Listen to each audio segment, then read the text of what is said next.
Hindi ko alam kung paano sabihin.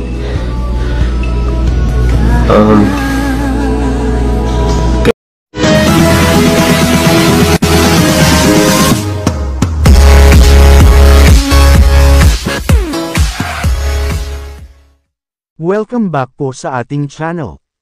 Lagot na, David Licauco hindi maiwasang madamay sa isyung hiwalayang Jack Roberto at Barbie Forteza. Ang buong detalye alamin. Maraming netizens ang tila nagulat sa balitang ito na kung saan pinagpistahan ng mga marites sa iba't ibang bahagi ng social media.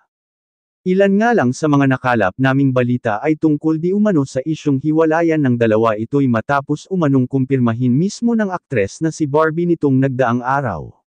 Ilan sa mga tinuturong dahilan ay ang pagseselos umano ng aktor sa co-star ng aktres na si David Licauco na lingid naman sa kaalaman ng lahat ay ang aktor di umano ang dahilan kung kaya't naghiwalay ang dalawa.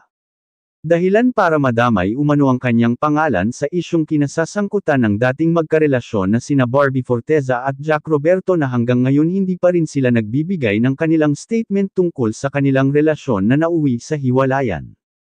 Kaya naman dahil sa isyung ito pumalag ang naturang kupunan ng aktor na si David Licauco na kung bakit kailangan idamay ang pangalan nito sa isyu ng dalawa gayong labas ito sa naturang isyu. Samantala ayon naman sa mga netizens hindi na kailangan sumama ang loob o masaktan ang kampo ng aktor na si David Licauco dahil lang sa isyung ibinabato sa kanila ng mga taga-suporta ng Jack B. Ilan nga sa mga nabasa namin na komento tungkol sa usaping ito ay kung bakit itinapat pa talaga ni David Licauco na makipaghiwalay din sa non-showbiz girlfriend nito, kasabay ng pag-anunsyo naman ng aktres na si Barbie Forteza na hiwalay na nga sila ng kanyang long-time partner na si Jack Roberto. Hanggang ngayon patuloy pa ring namamayagpag ang usaping ito gayong wala namang pakialam ang naturang aktor at aktres tungkol sa isyu na kanilang kinasasangkutan. Patungkol naman sa pagkakadawat ng pangalan ng aktor na si David Licauco ay normal nga naman na madawit ang kanyang pangalan dahil nga sa matagal din silang naging magka-love team na hanggang ngayon pinag-uusapan pa rin sa iba't ibang bahagi ng social media na talaga namang naroon ang kanilang suporta sa kanilang idolo.